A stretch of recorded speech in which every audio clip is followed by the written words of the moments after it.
आंखों के सामने यह आदमी जो इतना गरीब है कि डोपी भी नहीं खरीद सकता और हर दिन घोड़े के गोबर को चुनता है, वास्तव में यह शहर में छुपा हुआ एक अद्वितीय विशेषज्ञ है। वह कभी दरबार के मुख्य सलाहकार का पुत्र था और उसे जांगहू का पहला तलवार शेनगुआन जंग वेनफोंग के नाम से जाना जाता था। वह अलग अलग लंबाई की बैंगनी तलवार की एक जोड़ी को कुशलता से चलाता है। दाएं और बाएं हाथ में तलवारें एक साथ थामी हुई बिना किसी रुकावट के अनेक उच्च स्तरीय योद्धाओं को हराए। बाप बेटे में एक का ज्ञान ऊंचा था और दूसरे की लड़ाई में महारत थी। जांग परिवार की प्रतिष्ठा बहुत थी, तो कौन सोच सकता था कि इतना आदर्श परिवार भी आखिरकार गुप्त हथियारों के सबसे रहस्यमय संगठन फाइशी के खूनी हमले का शिकार हो जाएगा, केवल इसलिए कि रोम के एक आधे सूखे शव को 250 वर्षों में पहली बार खोजा गया था। वर्षों पहले तियानजू के उच्च भिक्षु राम मध्य प्रदेश में धर्म प्रचार के लिए पूर्व की ओर आए थे। उन्होंने स्वेच्छा से शुद्ध होकर महल में धर्म की शिक्षा दी। उनकी मृत्यु के बाद शव को ताबूत से चुरा लिया गया, लेकिन पूरे शव का एक भी हिस्सा नहीं था। इसलिए अफवाहें फैली कि राम का शव पुनर्जीवन देने वाला हो सकता है और जो कोई भी इसे प्राप्त कर सके वह 5 पहाड़ों पर शासन कर सकता है। इसके बाद से ही जांगहू में खून खराबा मच गया। जब यह पता चला कि आधा राम का अवशेष प्रधानमंत्री जांग हाइडुआन के हाथों में है, काली पत्थर ने एक साथ 3 हथियारों को भेजा और जांग के घर को एक ही रात में पूरी तरह से नष्ट कर दिया गया। उसने अपनी पूरी ताकत से सबसे ताकतवर हत्यारे को रोक लिया, लेकिन पहले से घायल हो चुके उसे हत्यारे की तलवार ने उसकी छाती को भेद डाला। मरने के कगार पर उसने हत्यारे के चेहरे को अपने दिमाग में गहराई से उकेरा, ताकि भले ही वह भूत बन जाए वह उसे बिल्कुल नहीं छोड़ेगा। शायद यह स्वर्ग की कृपा थी जो पहाड़ की ढलान को धोने के लिए मूसलाधार बारिश आ गई। एक नदी का किनारा वह नदी की धारा के साथ बहते हुए एक मछुआरे द्वारा देखा गया और उसे बाहर निकाला गया, जिससे उसकी जान बच गई और वह चमत्कारी रूप से महान चिकित्सक ली गुइशेन से मिला। क्योंकि उसका दिल दाईं ओर था, इसलिए जो आपदा सामान्य व्यक्ति के लिए घातक होती उसे झेलनी नहीं पड़ी।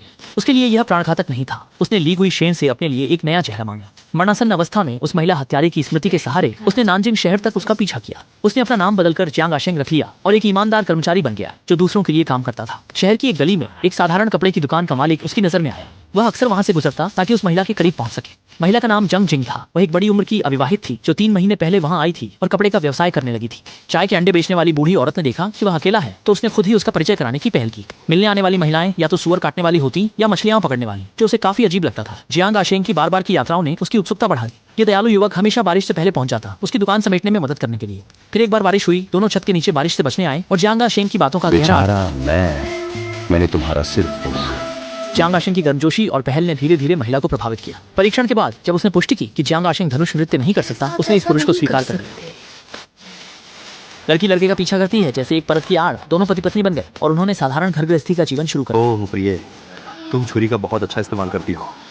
कभी किसी को इतने अच्छे से तोफू काटते नहीं देखा। महिला ने आशेंग को सड़क पर जाकर कुछ सोया सॉस लेने के लिए कहा। आशेंग मक्खियां मारते हुए अपनी पत्नी की बड़बड़ाहट के बीच चला गया। महिला हल्के से मुस्कुराई।